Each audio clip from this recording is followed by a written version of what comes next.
psychological story of decision-making doesn't end, however, when a decision has been made.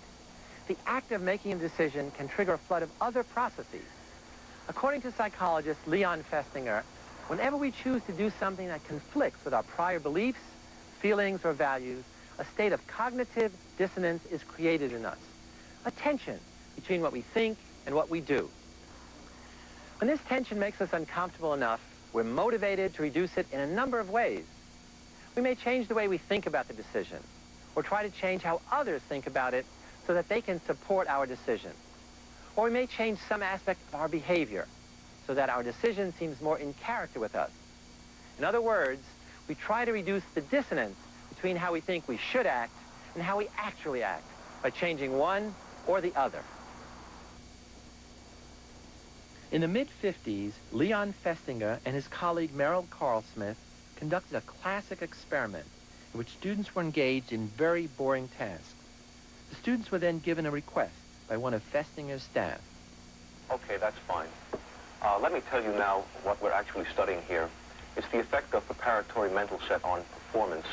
The rest of the subjects are prepared by being told that the experiment will be very interesting and enjoyable. In fact, lots of fun. Now I have a somewhat unusual request to make of you. The next subject is waiting right outside, but the fellow who ordinarily gives the spiel isn't here. I wonder if you could possibly take his place. As a matter of fact, we figure we'll be needing someone in the future, so I'd like to offer you a $20 retainer and have you remain on call for us. Would that be all right? $20? That'd be fine. Half the students were randomly assigned to the group that received $20 for lying that the experiment was fun. The other half were given only $1 for lying. $1 as a sort of a retainer and have you remain on call with us. Would that be all right with you? Yes, that'll be all right. The cognitive dissonance came from the knowledge that the experiment was in fact boring, and $1 was insufficient reward for lying.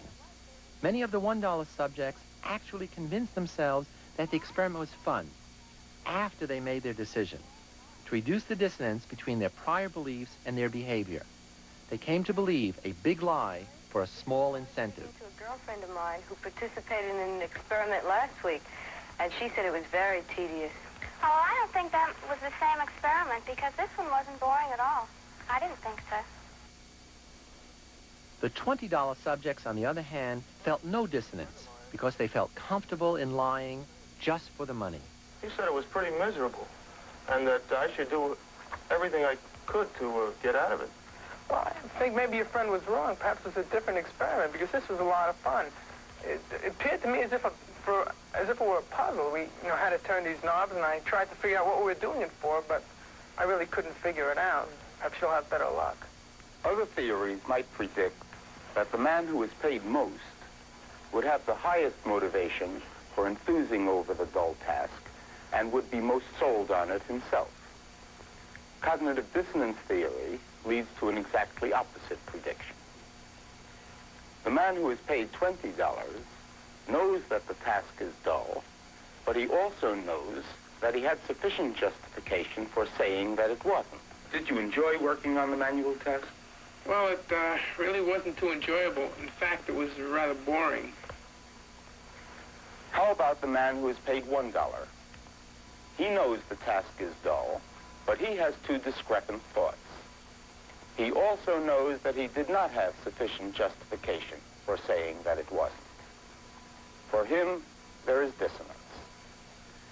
Time after time, we have seen what follows.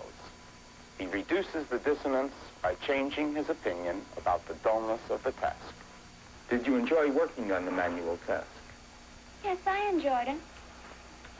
Would you like to participate in such an experiment again? Yes, I think I would like to.